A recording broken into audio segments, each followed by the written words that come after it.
IBD क्या करता है? ये बीमारी दोनों ही आंतों को अफेक्ट कर सकता है, स्मॉल इंटेस्टाइन को भी और लार्ज इंटेस्टाइन को भी। ये बीमारी ऐसी नहीं है आज आई और दवाई दी और कल खत्म हो गई। और अगर टाइमली इसका ट्रीटमेंट ना लिया जाए तो ये कैंसर में बदलने की भी क्षमता रखती है।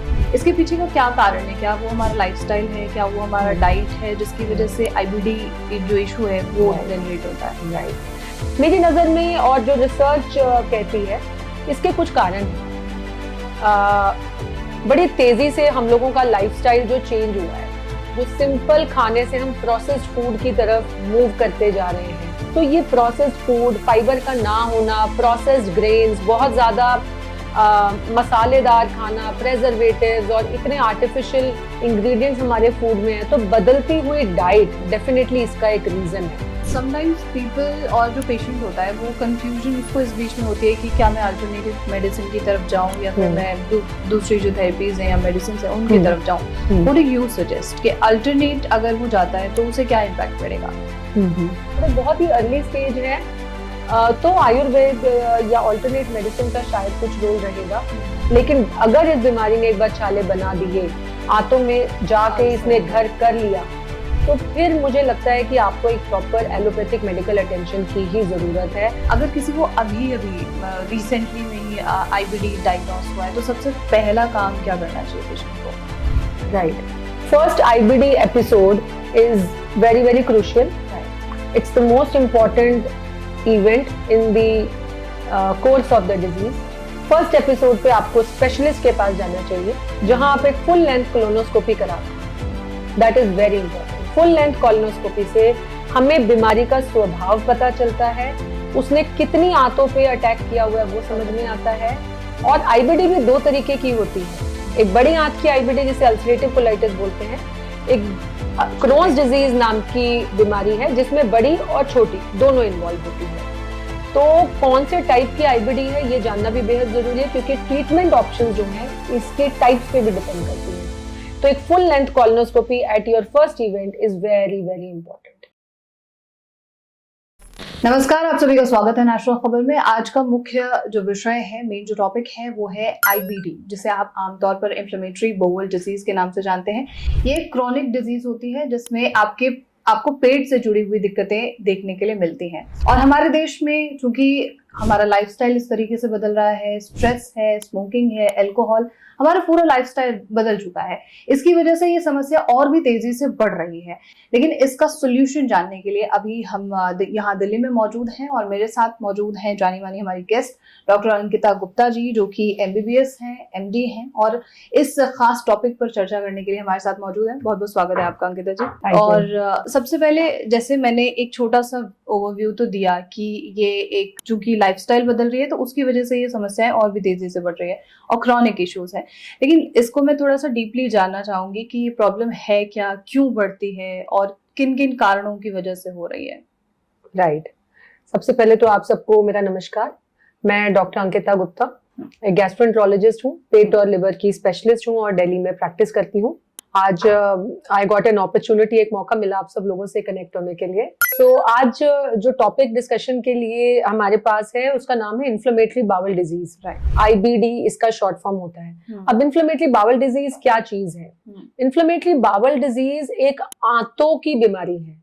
हमारी दो तरीके की आंतें होती हैं, स्मॉल इंटेस्टाइन और लार्ज इंटेस्टाइन। स्मॉल इंटेस्टाइन छोटी आंत का मोटा मोटी जो काम होता है वो खाने को एब्जॉर्ब करना होता है। खाने में से जो न्यूट्रिएंट्स और अच्छी चीजें हैं उसको बॉडी एब्जॉर्ब कर लेती है और बाकी बची हुई चीजें जो वेस्ट प्रोडक्ट है वो लार्ज इंटेस्टाइन यानी कि बड़ी आंत में ट्रांसफर हो जाता है और बड़ी आंत से वो एग्जिट हो जाता है हमारे स्टूल्स या पॉटी के जरिए। तो ये दो आंतों का बड़ा डिस्टिंग्विश अलग अलग सा काम है। अब आईबीडी क्या करता है? ये बीमारी दोनों ही आंतों को अफेक्ट कर सकता है, स्मॉल इंटेस्टाइन को भी और लार्ज इंटेस्टाइन को भी, इसीलिए ये बीमारी खतरनाक है। दूसरा, जैसे कि आप सब लोग जानते हैं ये क्रॉनिक डिजीज है। क्रॉनिक डिजीज से मेरा क्या मतलब है? क्रॉनिक डिजीज का मतलब ये बीमारी ऐसी नहीं है आज आई और दवाई दी और कल खत्म हो गई। ये बीमारी ऐसी है जो लंबे समय चलती है दीर्घकालिक है। यस, और अगर टाइमली इसका ट्रीटमेंट ना लिया जाए तो ये कैंसर में बदलने की भी क्षमता रखती है। और कमाल की बात यह है इस बीमारी के साथ जो हम सबको वरी करती है कि ये सिर्फ इंटेस्टाइन यानी कि आंतों तक सीमित नहीं रहती। ये आपकी आंखों के अंदर भी समस्या कर सकती है, आंखों में रेडनेस, कंजंक्टिवाइटिस, आपकी विजन में प्रॉब्लम कर सकती है। ये आपको जोड़ों की समस्या भी दे सकती है, बैक एक, हाथों के और पैरों के जोड़। ये आपकी स्किन को भी इन्वॉल्व करके रैशेस और कई पर्टिकुलर टाइप की बीमारियां और ऑर्गन्स को इन्वॉल्व करके भी दे सकती है। दैट इज वाई इस बीमारी का डायग्नोसिस होना और इलाज होना is very very important. Obviously जब पेट में कोई समस्या होगी तो आपकी पूरी बॉडी में वो चीज दिखना शुरू हो जाती है। इसके पीछे का क्या कारण है? क्या वो हमारा लाइफस्टाइल है, क्या वो हमारा डाइट है जिसकी वजह से आईबीडी जो इशू है वो जनरेट होता है? राइट। सो ये बड़ा इंटरेस्टिंग क्वेश्चन है कि आईबीडी क्यों हो रहा है। आज से कुछ 50-60 साल पहले शायद ये बीमारी हमारे देश में ना के बराबर थी या थी ही नहीं। तो अब ऐसा क्या हो गया कि ये डिजीज इतनी ज्यादा रैम्पेंट तरीके से तेजी से हम देख रहे हैं कि नॉर्थ इंडिया में, साउथ इंडिया में, मतलब हमारी पूरी कंट्री की डिफरेंट डिफरेंट पॉपुलेशन के अंदर भी ये बीमारी बहुत तेजी से बढ़ रही है। मैं अपनी ओपीडी में अगर रोज 50 पेशेंट देखती हूँ तो कम से कम 4 से 5 पेशेंट में आईबीडी के भी देखती हूँ। तो इसकी प्रेवलेंस इतनी तेजी से बढ़ गई है। Now the question is why, क्यों ऐसा हो रहा है? मेरी नजर में और जो रिसर्च कहती है इसके कुछ कारण हैं। बड़ी तेजी से हम लोगों का लाइफस्टाइल जो चेंज हुआ है, जो सिंपल खाने से हम प्रोसेस्ड फूड की तरफ मूव करते जा रहे हैं। इजी फूड, मैदे से बनी हुई चीजें जिसमें फाइबर तो निकाल दिया गेहूं में से और बचा हुआ सिर्फ मैदा ही हम कंज्यूम कर रहे हैं। Processed food, anything which is processed, जो पैक्ड है, जो मार्केट में बना हुआ मिलता है। सो ये प्रोसेस्ड फूड, फाइबर का ना होना, प्रोसेस्ड ग्रेन्स, बहुत ज्यादा मसालेदार खाना, प्रेजर्वेटिव्स और इतने आर्टिफिशियल इंग्रेडिएंट्स हमारे फूड में है। तो बदलती हुई डाइट डेफिनेटली इसका एक रीजन है। लेकिन सिर्फ बदलता हुआ लाइफस्टाइल या बदलती हुई डाइट ही इकलौता कारण नहीं है। जेनेटिक प्रीडिस्पोजिशन भी इस बीमारी में बहुत बड़ा रोल प्ले करती है। Genetically issues. यस। तो जेनेटिक प्रीडिस्पोजिशन का मतलब क्या है? इसका मतलब ये है कि आपके जीन्स ज्यादा ससेप्टेबल हो गए हैं इस बीमारी को पकड़ने के लिए, इस बीमारी को कैच करने के लिए। पहले क्यों नहीं होता था? पहले इंडिया इतना ट्रैवल नहीं करता था। इंडिया के अंदर ही मैरिज होती थी, बच्चे उसी जेनेटिक मेकअप में बनते थे। अब इंडियंस पूरे वर्ल्ड में ट्रैवल करते हैं, क्रॉस मैरिजेस हो रही हैं। वेस्टर्न पॉपुलेशन का बहुत इन्फ्लक्स है हमारी कंट्री में। हमारी कंट्री भी बहुत वेस्टर्नाइज होती जा रही है। तो जो आगे पीढ़ी जो नई पैदा हो रही है वो जरूरी नहीं है कि they have pure Indian genes. They have genes from the western population as well as Indian population. And since this disease is a disease of western population, originally ये बीमारी वेस्टर्न पॉपुलेशन में ही देखी जाती थी, इंडिया में ये नहीं थी। तो अब कहीं ना कहीं वो जीन्स जो हमारे आगे जनरेशन में आ रहे हैं, वो जीन्स भी इस बीमारी को कैच करने में ज्यादा ससेप्टेबल है। Plus on top of that we have major change in lifestyle, बढ़ता हुआ stress, smoking, alcohol, red meat की कंजम्पशन, फाइबर का ना खाना, बाउल मूवमेंट्स यानी कि पेट का ठीक से साफ ना होना। तो ये कॉमन रीजंस हैं जो IBD is on the rise in our country. क्या आपको लगता है कि इसका डायग्नोसिस पहले किया जा सकता है या ये लेट चल के, जैसे किडनी डिजीज है उसका बहुत बाद में पता चलता है, डायबिटीज के बारे में बाद में पता चलता है, तो क्या आईबीडी का डायग्नोसिस भी काफी लेट होता है? राइट। सो आईबीडी का डायग्नोसिस थोड़ा लेट होता है, काफी लेट नहीं। क्यों? क्योंकि इसके जो लक्षण होते हैं वो ऐसे होते हैं जैसे पेट खराब हो गया, डायरिया हो गया, हल्का बहुत पेट दर्द हो गया, थोड़ा बहुत हीमोग्लोबिन कम हो गया, पॉटी में हल्का चिपचिपा रेशा आया। तो बड़े नॉन स्पेसिफिक और हल्के हल्के सिम्टम्स होते हैं और आप एक जनरल डॉक्टर पे जाते हो, वो कोई एंटीबायोटिक आपको प्रिस्क्राइब कर देते हैं, उनको लगता है कि कुछ खाने से पेट खराब हुआ है। तो ये लगभग चलती रहती है ये एक्सरसाइज 6 महीना, साल, 2 साल। तो यूजुअली जब हम पेशेंट हमारे पास एक स्पेशलिस्ट के पास जब तक पहुंचता है तब तक ये बीमारी थोड़ी सी लेट तो हो ही जाती है। डेफिनेटली इसके साथ और भी समस्या होती है कि बीमारी बढ़ जाती है, पॉटी में ब्लड आना शुरू हो जाता है। यूजुअली ये सिम्टम हम देखते हैं जिससे पेशेंट को लगता है कि ये नॉर्मल इन्फेक्शन नहीं है और उसको लगता है कि कुछ सीरियस हो सकता है और वो एकदम से स्पेशलिस्ट की हेल्प के लिए आता है। तो यस, थोड़ा सा लेट डायग्नोसिस तो होता है। कोई टेस्ट कराने पड़ते हैं, कोई स्पेसिफिक टेस्ट वगैरह हैं जिससे जाना जा सकता है इसके बारे में? हाँ जी। तो इस बीमारी को डायग्नोज करने के बड़े स्पेसिफिक टेस्ट हैं और बड़े सिंपल जांच है। अगर मैं सबसे सिंपल जांच की बात करूं तो स्टूल टेस्ट, यानी कि आपका पॉटी का एक सैंपल लैब जाएगा और उसमें कुछ चीजें देखी जाएगी, जिसमें फीकल कैलप्रोटेक्टिन नाम का एक टेस्ट है। ये एक ऐसा कंपाउंड है जो कि आईबीडी अगर किसी को है तो ये फीकल कैलप्रोटेक्टिन बढ़ जाता है मात्रा में, और अगर आईबीडी नहीं है तो ये नेगेटिव रहेगा। तो ये एक बड़ा सिंपल है कि आपको सिर्फ एक अपना स्टूल सैंपल देना है और काफी हद तक हमें इस बीमारी का अंदेशा हो जाता है। लेकिन इसके बाद भी अगर हम इसको और पूरी तरीके से स्पेसिफिक तरीके से इसको 100% डायग्नोसिस करना चाहें तो उसके लिए कोलोनोस्कोपी यानी कि बड़ी आंत की कैमरे से जांच, कोलोनोस्कोपी नाम की जांच की जाती है, जो 5 से 7 मिनट में हो जाती है। और उससे पूरी लार्ज इंटेस्टाइन और छोटी आंत का भी एक हिस्सा हम बड़े आराम से उसको देख लेते हैं। और अगर शुरुआती स्टेज पे भी आईबीडी है तो उसको भी हम इस पिकअप कर सकते हैं। अंकिता जी, आपका 20 साल का पूरा अनुभव रहा है टोटल, जो मैंने स्टडी की है उसके मुताबिक। तो 20 सालों में आप जब से आपने प्रैक्टिस शुरू की और आज तक ये कितना % बढ़ चुका है आईबीडी? देखिए, मेरे पढ़ाई करने से लेके प्रैक्टिस में आके अब इतने साल की प्रैक्टिस के बाद भी अगर मैं देखूं तो साल भर साल हम कुछ ना कुछ इसमें ग्रोथ ही देख रहे हैं। जो बीमारी हम सिर्फ बुक्स में पढ़ते थे और पेशेंट देखने को नहीं मिलते थे, अब ऐसा नहीं है। So definitely it is rising with almost every year. Okay, और ये डेंजरस भी होता जा रहा है, मुझे लग रहा है कि आगे चल के और ज्यादा खतरनाक हो सकता है ये। तो कई बार पेशेंट का ये भी सवाल होता है कि अगर उन्हें लगातार स्टूल बना हुआ है, स्टूल इन द सेंस कि डायरिया का इशू उन्हें बार बार हो रहा है, तो क्या आईबीडी हो सकता है? सो कोई भी डायरिया, कोई भी लूज मोशन, कोई भी पेट की खराबी जो 4 हफ्ते से ज्यादा अगर आपको तंग कर रही है, या मल्टीपल एंटीबायोटिक के कोर्स के बाद भी बार बार ये डायरिया, पेट दर्द के सिम्टम्स आपको आ रहे हैं, सो डेफिनेटली ऐसे पेशेंट्स में आईबीडी हम सस्पेक्ट करते हैं। आपको एक स्पेशलिस्ट को दिखाकर अपनी जांच, जैसे कि मैंने बताया, बिल्कुल सिंपल टेस्ट है, उसे करना चाहिए। उनसे हमें काफी हद तक आइडिया लग जाता है कि क्या समस्या है, और बीमारी को अर्ली स्टेज पे ही हम कैच कर सकते हैं, जिससे आप आने वाली कॉम्प्लिकेशन से तो बचेंगे ही बचेंगे। बहुत ही सिंपल दवाइयों से उसका इलाज हो जाएगा। अगर बीमारी बढ़ जाएगी तो इसके अंदर बहुत महंगी और आई वुड से कि बड़ी कुछ इस तरीके की दवाइयां हमें देनी पड़ती हैं जिनके कुछ कुछ साइड इफेक्ट्स भी हो सकते हैं। तो उस स्टेज पे जाने की जगह अगर हम शुरुआत में इसको कैच कर लें तो हम इजीली इसका इलाज कर सकते हैं। इसके इलाज में कितना टाइम कंज्यूमिंग है, कितना लंबा चल सकता है, इसके बारे में बताइए।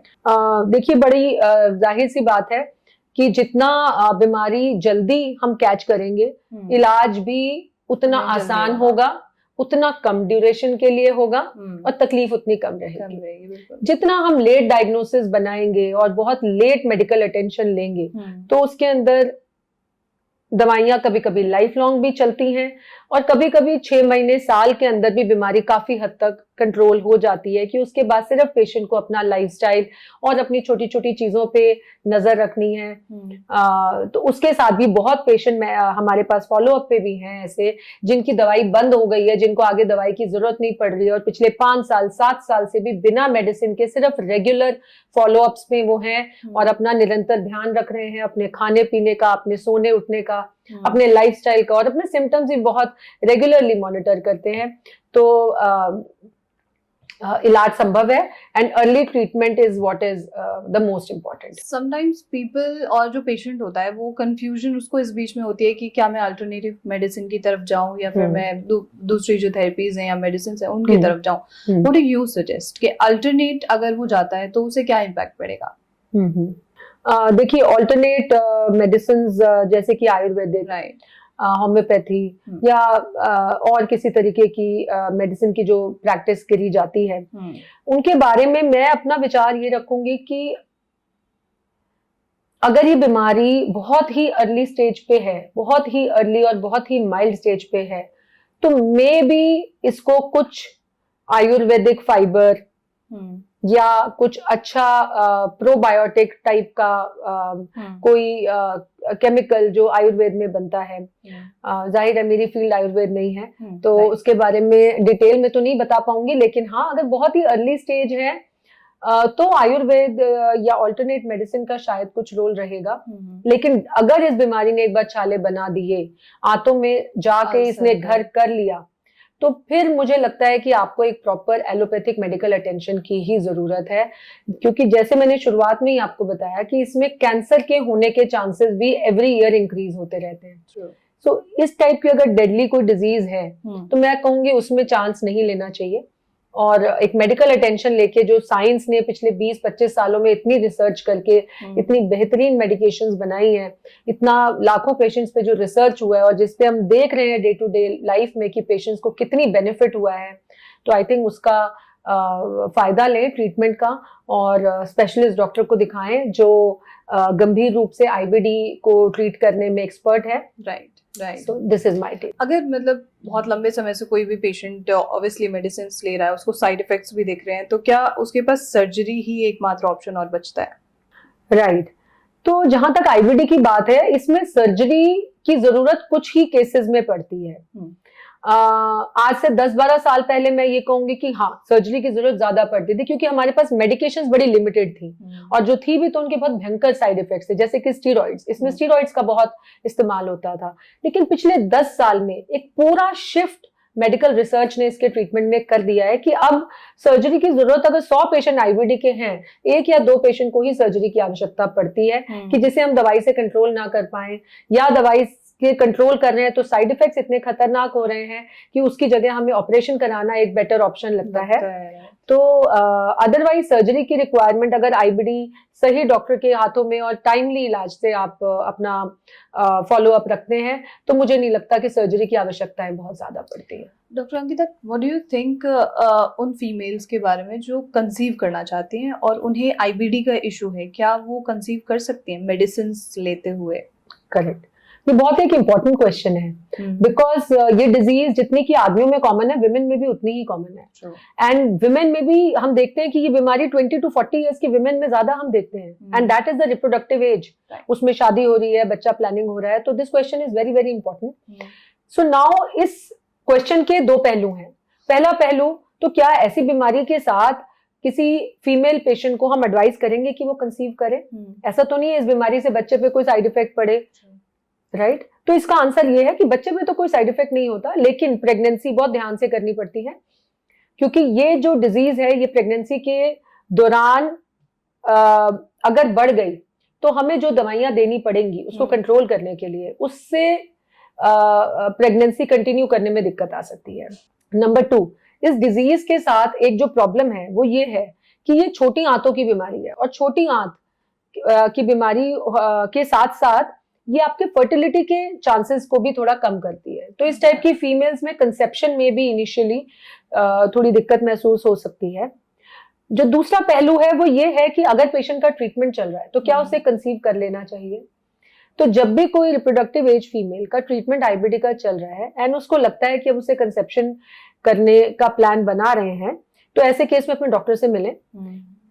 As a doctor I would change the medications. मैं पेशेंट को एडवाइस दूंगी कि कुछ 6 महीने रुकिए, I will change your medication. उसमें से हम कुछ ऐसी दवाइयां निकाल देंगे जो हमें लगता है कि आगे प्रेगनेंसी में बच्चे को या माँ को अफेक्ट कर सकती है, और उसको चेंज करके हम कुछ और दवाइयां देंगे।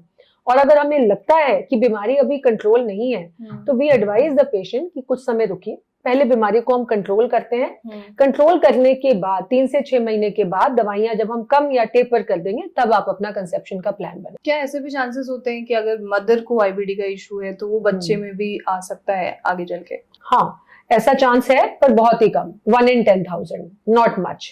तो अकेली मदर को अगर है और बच्चे को अगर आईबीडी हो, इसके चांसेस बहुत कम होते हैं, लेकिन यस होते हैं। और उसको प्रिवेंट करने के लिए एज सच ना तो कोई टेस्ट अभी फिलहाल मौजूद है कि हम ये पहले से ही पता करा लें कि बच्चे को आईबीडी होगी या नहीं होगी, और ना ही कोई एज सच कोई और प्रिकॉशनरी चीज है जो हम एडवाइस कर सकते हैं, क्योंकि 1 in 10,000 is too less of a risk. Right. Doctor तो अपनी जिम्मेदारी निभा रहा होता है कि वो मेडिसिन दे रहा है, वो सारी चीजें बता रही है, क्या डाइट लेना है, क्या लाइफस्टाइल आपको रखना है, बट पेशेंट की क्या जिम्मेदारियां होती हैं उस वक्त में जब प्रॉपर ट्रीटमेंट चल रहा है, या क्या सावधानियां होनी चाहिए, क्या जिम्मेदारियां होती है पेशेंट की? देखिए, अगर कोई मरीज आईबीडी का है, मेरे पास कोई पेशेंट आता है, तो मैं उसे 2-3 सलाहें देती हूँ एज अ पेशेंट की, जो उसको आगे के लिए फॉलो करनी है। एक तो अपनी मेडिसिन के साथ रेगुलर रहना है। सडनली अगर मेडिसिन आप छोड़ देंगे तो ये बीमारी दोबारा अटैक करेगी, and the second flare of IBD is usually more dangerous than the first attack. So be very regular with your medication, number 1. Number 2, lifestyle, जो जिसकी वजह से हम देख रहे हैं कि बीमारी बढ़ रही है, तो डेफिनेटली उस पर काम करना is very important. Smoking, alcohol, red meat, processed food, less of fibre diet, skipping meals, lack of sleep, too much of stress, ये सभी चीजें इस बीमारी की दुश्मन है. तो इनसे जितना बचा जाए उतना बेहतर हो सकता है. और अगर आप या कोई पेशेंट चाहता है कि मैं मेडिसिन भी लूं और साथ में अल्टरनेट को भी यूज करूं, तो इज इट पॉसिबल कि वो दोनों चीजें ले सकता है? देखिए, मेडिकल साइंस में there is something called as drug interaction. दो डिफरेंट साइंस के दो कॉम्बिनेशन अगर हम यूज करते हैं, यू नेवर नो उनके बीच में क्या इंटरैक्शन होगा. हो सकता है वो ऐसा इंटरैक्शन हो कि दोनों ही दवाइयां इनइफेक्टिव हो जाए, तो पेशेंट को फायदे की जगह नुकसान हो जाए. तो मेरी एडवाइस रहेगी कि mixing two sciences is not a good idea. What you can do is discuss with your doctor that along with the treatment, what all lifestyle changes, what all dietary changes, and what all other things he can use. For example, IBD की ही बात हम कर रहे हैं, तो उसमें कच्ची हल्दी हम आमतौर पे घरों में यूज करते हैं सब्जियों में. अब मेडिकल साइंस ने देखा है कि इसमें जो कंपाउंड है कर्क्यूमिन, नैनो कर्क्यूमिन, ये कर्क्यूमिन जो होता है ये आंतों को स्टेरिलाइज रखने में, आंतों को आईबीडी का फ्लेयर होने में कहीं ना कहीं मदद करता है. तो as an allopathic practitioner also मैं अपने पेशेंट्स को कच्ची हल्दी का इस्तेमाल सजेस्ट करती हूँ. तो कहीं ना कहीं अगर ऑल्टरनेट साइंस ने कुछ रिसर्च ने कुछ प्रूव किया है, तो it's our duty to tell the patient कि मेरी ये साइंस नहीं है, लेकिन क्योंकि ये मेरी नॉलेज में है, तो ये चीज का इस्तेमाल भी आप कर सकते हैं. बिल्कुल. अगर किसी को अभी रिसेंटली में ही आईबीडी डायग्नोस हुआ है, तो सबसे पहला काम क्या करना चाहिए पेशेंट को? Right. First IBD episode is very very crucial. Right. It's the most important event in the course of the disease. First episode पे आपको स्पेशलिस्ट के पास जाना चाहिए, जहां आप एक फुल लेंथ कोलोनोस्कोपी करा पाए. That is very important. Full length colonoscopy से हमें बीमारी का स्वभाव पता चलता है, उसने कितनी आंतों पे अटैक किया हुआ है वो समझ में आता है. और आईबीडी भी दो तरीके की होती है. एक बड़ी आंत की आईबीडी जिसे अल्सरेटिव कोलाइटिस बोलते हैं, एक क्रोन्स डिजीज नाम की बीमारी है जिसमें बड़ी और छोटी दोनों इन्वॉल्व होती है. तो कौन से टाइप की आईबीडी है ये जानना भी बेहद जरूरी है, क्योंकि ट्रीटमेंट ऑप्शंस जो हैं इसके टाइप्स पे भी डिपेंड करती हैं. तो एक full length colonoscopy at your first event is very very important. सबसे पहले कोलोनोस्कोपी कराइए, उसके बाद आपका ट्रीटमेंट स्टार्ट होगा. बिल्कुल. आपको कोई सजेशन होगा, कोई टिप्स होंगे प्लीज? टिप्स तो यही है, prevention is better than cure. ये बीमारी ना हो तो बेहतर है, होने के बाद तो हम लोग हैं ही इसे संभालने के लिए, लेकिन ना हो, इससे जितना बचा जाए उतना अच्छा है. बचने के लिए lifestyle, stress, westernised food, I think in चीजों से अगर हम बचें और अपनी रूट्स पे हम रहें, जैसे कि बिना छाने हुए जो आटा होता है, होल ग्रेन आटा, होल ग्रेन सीरियल्स हम इस्तेमाल करें, उसी को कंज्यूम करें अपनी डाइट में. मेक श्योर करें कि बहुत सारा फाइबर हम फ्रूट्स, वेजिटेबल, नट्स, सीड्स की फॉर्म में हम खा रहे हैं. स्मोकिंग, अल्कोहल से बचें. मेक श्योर करें कि पेट अच्छे से डेली क्लियर हो रहा है आपका. मेक श्योर करें कि आप एक हेल्दी एक्टिव लाइफस्टाइल मेंटेन कर रहे हैं, सिडेंटरी लाइफस्टाइल नहीं है हर वक्त बैठने का. तो ये सब चीजें हैं जिसे मैं कहूंगी कि prevention is better than cure. और अगर ये बीमारी हो जाती है, कुछ ऐसे लक्षण जो हमने मेंशन किए, अभी डिस्कस किए, अगर कुछ है तो तुरंत अपने नियरेस्ट स्पेशलिस्ट को दिखाएं, एक फुल लेंथ कोलोनोस्कोपी कराएं, पता करें ये बीमारी की क्या एक्सटेंट है और उसी वक्त उसका इलाज शुरू कराएं, ताकि आने वाली समस्याओं से आप बच जाएं. Thank you so much doctor Ankita for this information. Thank you so much ma'am. और आप तमाम लोग जिन्होंने हमें इस पूरे इंटरव्यू को लास्ट तक देखा है, और अगर आप में से कोई भी आईबीडी की समस्या से जूझ रहा है या आप जानते हैं किसी ऐसे पेशेंट को, तो उन्हें जरूर ये प्रोग्राम शेयर करें, क्योंकि उन लोगों के लिए बहुत जरूरी है जो चीजें डॉक्टर अंकिता जी ने अभी बताई हैं वो जानना. और अगर आपके मन में कोई सवाल हो तो वो प्लीज आप कमेंट बॉक्स के जरिए पूछिए. और ऐसे तमाम खबरों के लिए देखते रहिए नेशनल खबर.